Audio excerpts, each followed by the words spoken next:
alaikum.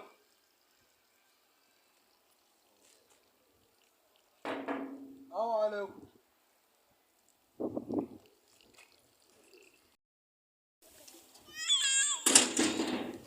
To menene? Babanya wallahi komai ma na daina wallahi. Ka daina? Ka zo da sassafe kana buga min gida kana wani maganar ka daina.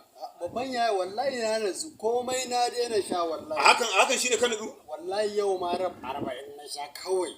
Sai fa nace ka ƙara zuwa gidana fa. Baka ji abin da na gaya ma ba. Wallahi babban yaya aure zan yi ni yanzu nanan sa nake gaya ma. Wato sai da aure ta yi kasan kana da wani babban yaya wato auren ne ka haka. To a ina take yarinyar su?